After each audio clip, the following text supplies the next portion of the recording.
Hello guys. आज हम समझेंगे कि सर्किट लिमिट्स क्या होते हैं। आप लोगों ने बहुत सुना होगा कि आज ये शेयर पे अपर सर्किट लग गया या ये शेयर पे लोअर सर्किट लग गया।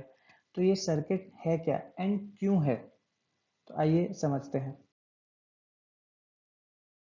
अब सपोज करिए कि आपने कोई पर्टिकुलर शेयर में इन्वेस्ट किया है एंड उसकी बहुत बड़ी नेगेटिव न्यूज़ आ जाती है मार्केट में, एंड वो शेयर एक ही दिन में 30% डाउन, 40% डाउन, 50% डाउन चला जाता है। तो क्या कंडीशन होगी आपकी या कोई भी इन्वेस्टर की, ट्रेडर की? Every one will be in panic, right? And similarly opposite भी हो सकता है। अगर बहुत ही ज़्यादा पॉजिटिव न्यूज़ आ जाए तो शेयर बहुत ज़्यादा जंप कर सकता है, 30%, 40% इन अ सिंगल डे।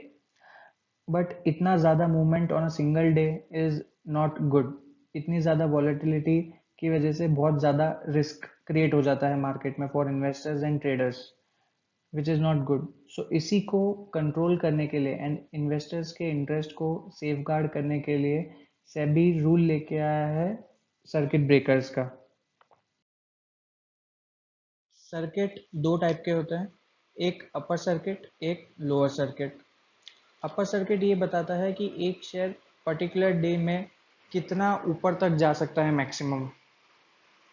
अगर वो उस लिमिट तक पहुंच जाता है तो उसके बाद उसमें ट्रेडिंग रुक जाएगी, एज इन वो उसके ऊपर नहीं जा सकता। अगर सेलर्स आ जाते हैं, बढ़ते हैं, तो वो वापस नीचे आ सकता है लेकिन उसके ऊपर नहीं जा सकता।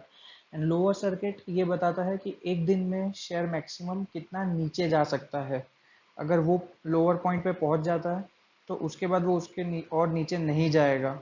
अगर बायर्स आते हैं तो वो वहां से वापस ऊपर उठ सकता है लेकिन उस पॉइंट के नीचे नहीं जाएगा।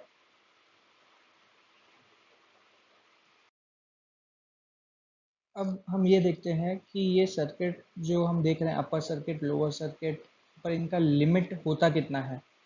अब ये लिमिट वेरी करता है फ्रॉम शेयर टू शेयर। किसी शेयर का लिमिट हो सकता है 2%, किसी का 5%, किसी का 10% एंड किसी का 20%। एंड ये लिमिट डिसाइड कौन करता है? जो हमारे एक्सचेंज है, एनएससी, बीएससी, वो डिसाइड करते हैं कि एक शेयर का लिमिट कितना होना चाहिए based on historical data. Alright. And ये ज़रूरी नहीं है कि एक शेयर का सर्किट अगर उन्होंने डिफाइन कर दिया 5%, तो वो लाइफ टाइम 5% ही रहेगा। ये टाइम टू टाइम अपडेट होता रहता है। वो 5% हो सकता है रिवाइज होके 2% पे भी चला जाए या रिवाइज होके 10% पे भी चला जाए। Right, so this is not the fix, पर ये हमारे बेसिक सर्किट लिमिट होते हैं चार: 2%, 5%, 10% एंड 20%। अब आपको बताता हूँ एक बहुत ही इंटरेस्टिंग बात। ये सर्किट लिमिट है, बट आपने कभी ये भी देखा होगा कि शेयर एक दिन में 20% से अप गया है? कुछ कुछ शेयर्स है जो 20% के ऊपर भी एक दिन में गए हैं या फिर 20% के नीचे भी गए हैं एक दिन में। तो ऐसा क्यों है? ऐसा इसलिए है बिकॉज जो शेयर्स एफएनओ में है, फ्यूचर्स एंड ऑप्शंस में है, वो शेयर्स पे प्राइस बैंड यानी कि सर्किट लिमिट एप्लीकेबल नहीं होता है। ऑलराइट। एक्सचेंजेस अपनी तरफ से एक प्राइमरी सर्किट लगा के रखते हैं ऑफ 10%, सो दैट अगर कोई भी ट्रेडर या इन्वेस्टर्स बाय या सेल ऑर्डर प्लेस करता है तो वो अब्रप्टली हाई या लो प्राइस पे प्लेस ना करे। उसको कंट्रोल करने के लिए एक 10% का प्राइमरी सर्किट रहता है, but that does not mean कि वो 10% के ऊपर नहीं जाएगा।